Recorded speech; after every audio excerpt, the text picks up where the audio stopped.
I am the CEO of Dailyworth. Dailyworth is actually the leading finance media company for women. I specifically created the company about 5 years ago to empower women around the subject of money. It's incredible how few resources there are specifically around finance, catering specifically to women. Now, I was raised by a single mom who always said to me, Amanda, you will not depend on anyone, you will always create your own wealth. So she doesn't realize she created a maniacal entrepreneur in the process.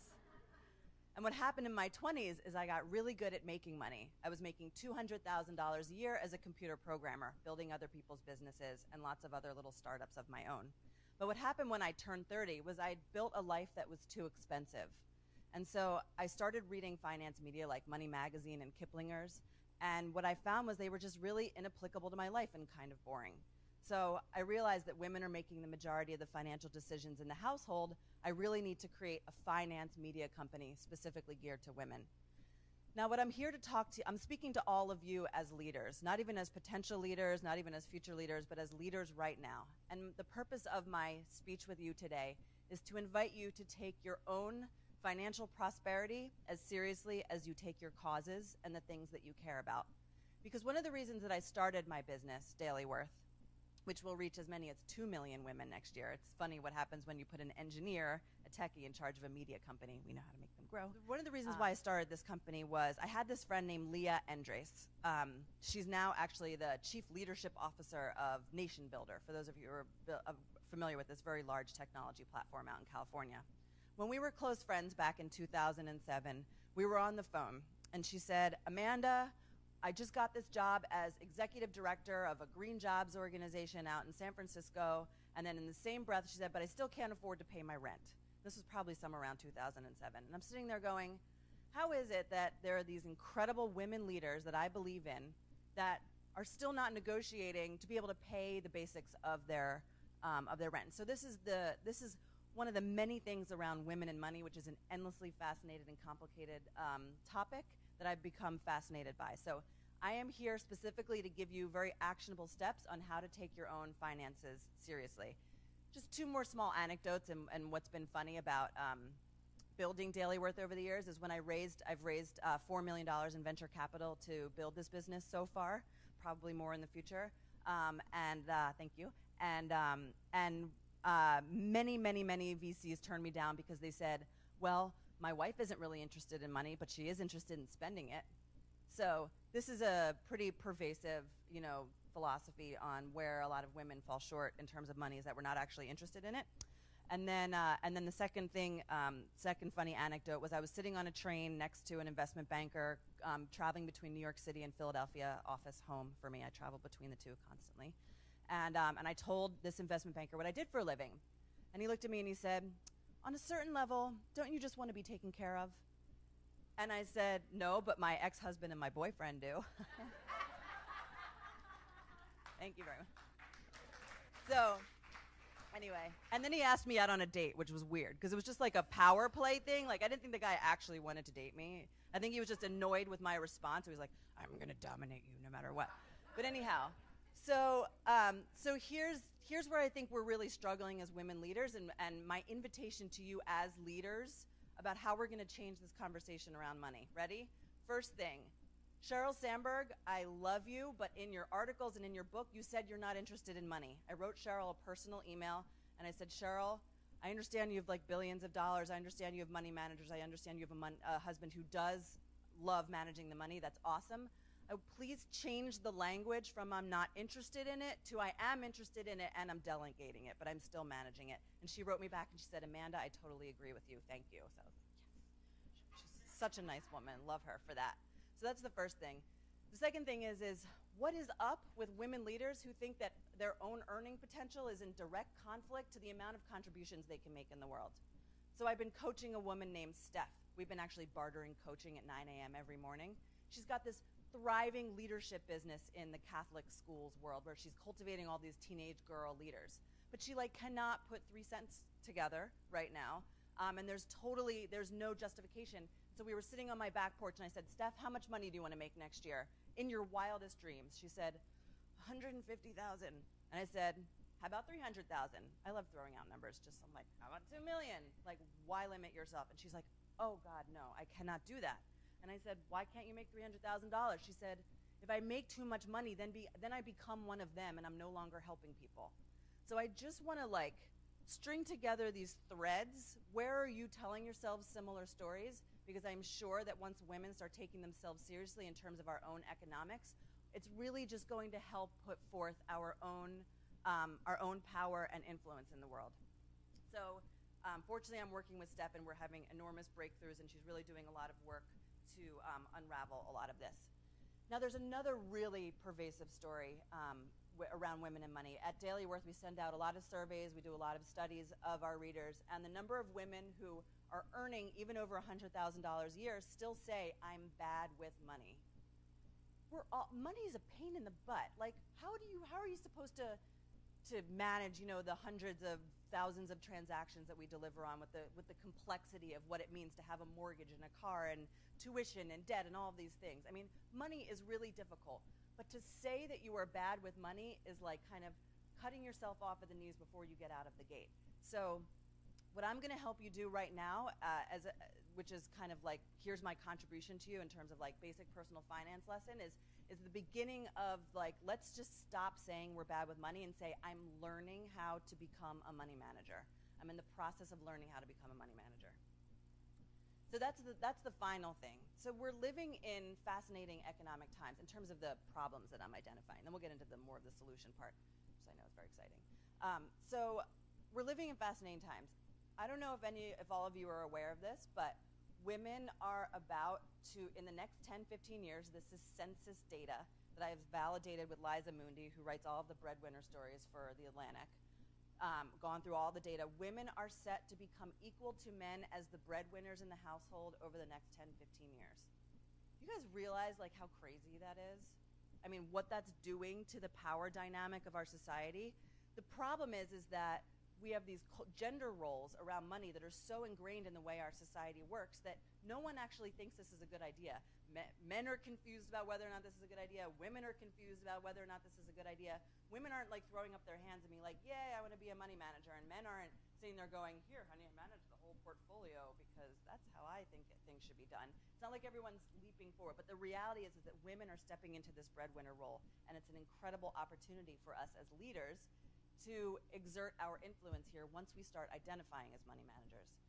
The other thing that's fascinating, I think, and I know you do as well, is that women are going to inherit 2/3 of our nation's wealth over the next 20 years, which is about $20 trillion. So think about this. Breadwinners inheriting the majority of wealth. Here we are up on stage talking about the wage gap and the earning gap and the savings gap. But there's like this crazy shift that we're also on the edge of. So while we're dwelling on and focused on, I mean, I'm just as much focused on the earning gap as the next woman, there's also this shift that's about to happen. So not just focusing on these problems, but also saying to ourselves, wow, there's an incredible wealth transfer that's about to happen, an earning flip that's about to happen. This is not, actually, I had the extraordinary privilege of writing for The Atlantic early this year, and I wrote an article that said that the rise of women does not mean the fall of men. This is not a war on gender. This is not, some like kind of goddess revolution, although that might be kind of fun, that where it's like going to be, red tents and women chanting and like robes running around. I mean, that's not like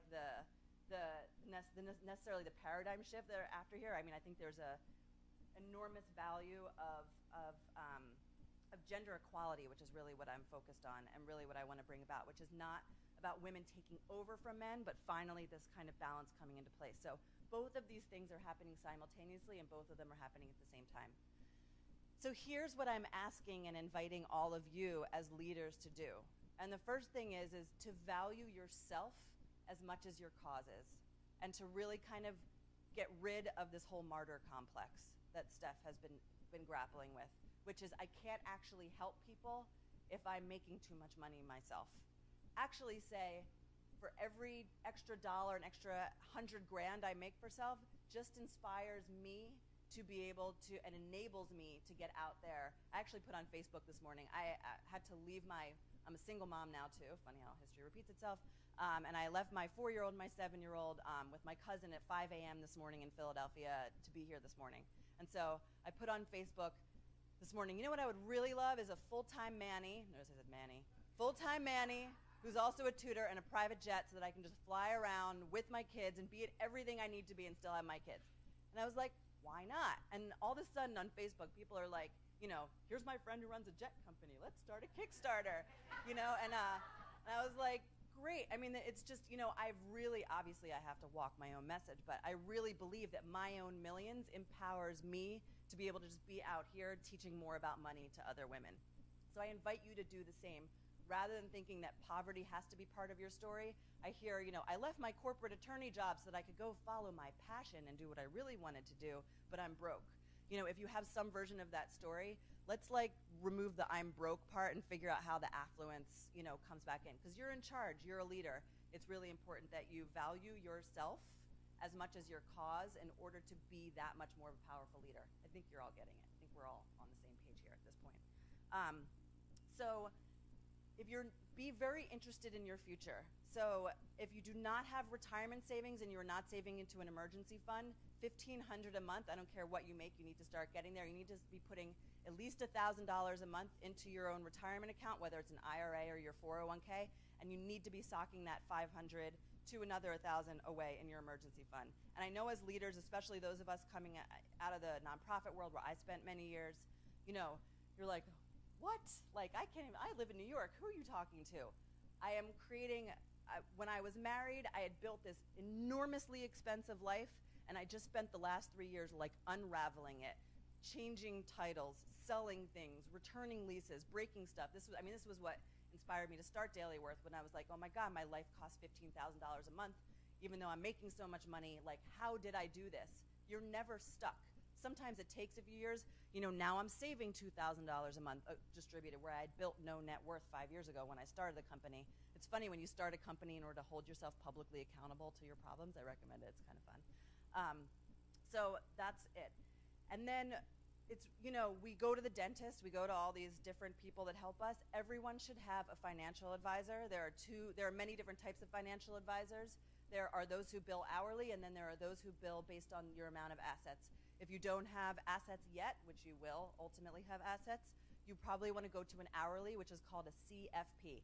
Now, this gets complicated. Sometimes CFPs, which is a certified financial planner, sometimes also takes assets under management and charges you in different ways. I'm not going to explain all of that to you right now. I'm just going to say, meet with 3 so you can start learning about the industry. If you want 3 that you want to talk to on the phone, I'll give you 3 names right now. Ready?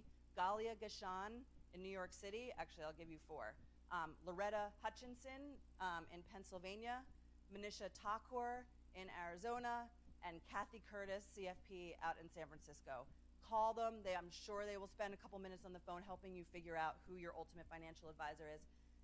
Investing is not that complicated when you are, the financial media makes it seem like finances are complicated because we need things to write about. I'm one of these people. We're in the financial media news. We actually have to make finance exciting in order to actually get people to read it so that we can sell advertising. That's the media business. The truth about your investments is that you should set up your investments as very highly diversified, low-cost index funds and ETFs that you basically check in on once a year and make sure that they're being rebalanced properly.